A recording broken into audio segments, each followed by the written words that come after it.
Hey guys, welcome back to Clownfish TV. This is Neon. I'm not here with Geeky Sparkles. We're going to talk about Joker 2 Fully Ado and much fully ado about nothing, I guess. I don't know. Quentin Tarantino said that it was one of the best performances he's ever seen in his life. It's a big FU to comic book geeks into Hollywood. So he's proudly like, yes, stick it to the chuds, Quentin Tarantino.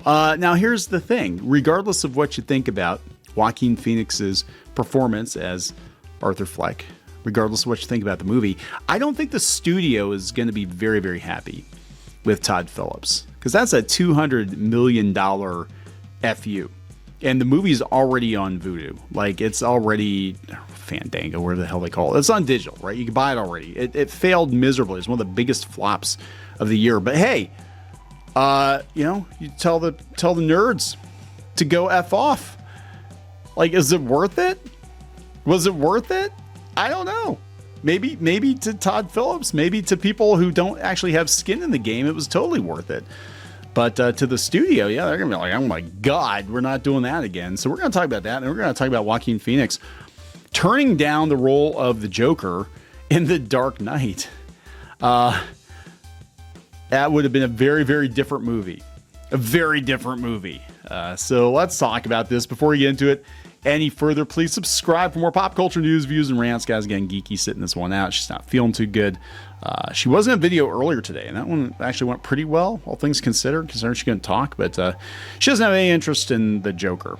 Nobody really has any interest in the Joker except to make fun of it. And look, this might be one of those movies, maybe in 10 years, people will look back and be like, my God, that was brilliant cinema. And the chuds at the time, they just didn't understand the nuance. And maybe they will.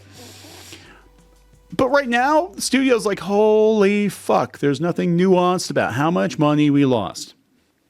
It's coming from Variety. Quentin Tarantino praises Joker 2 and says the Joaquin Phoenix gives one of the best performances I've ever seen. It's a fuck you to comic book geeks in Hollywood.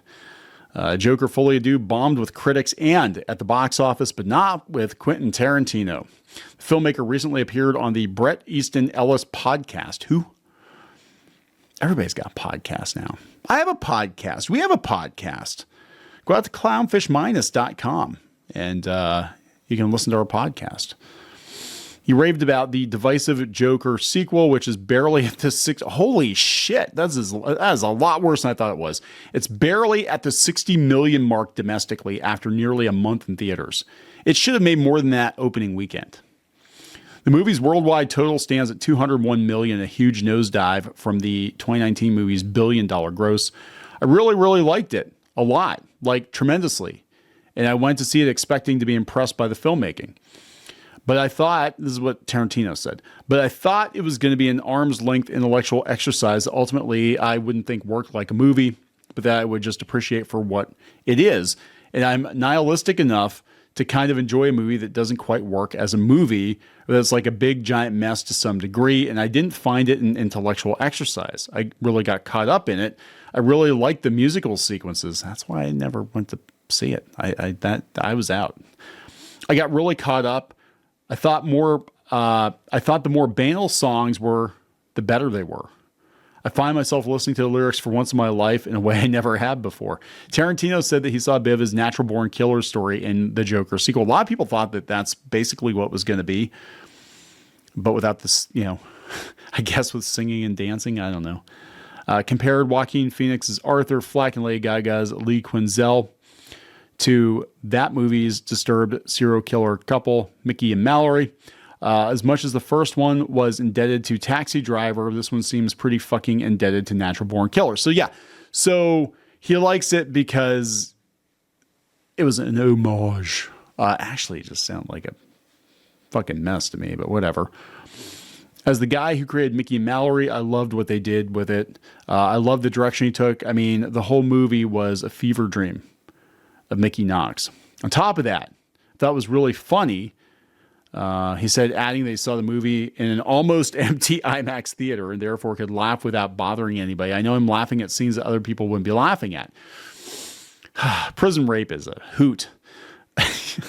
Tarantino had particular praise for Phoenix, whose performance as the Joker in 2019 won him an Oscar for Best Actor. Yeah, I mean, I guess.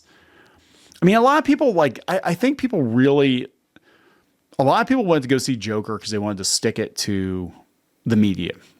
A lot of people went to go see Joker because they're like, it's Joker. It's a Joker movie. They didn't know what to expect. Was he good in the movie? Yeah, he was good. Was it like the best thing ever? Not really. I don't think it was the best thing ever. It was okay. I think I've watched it like 1.5 times, and I don't know if I could ever sit through it again. It's okay. I've seen better.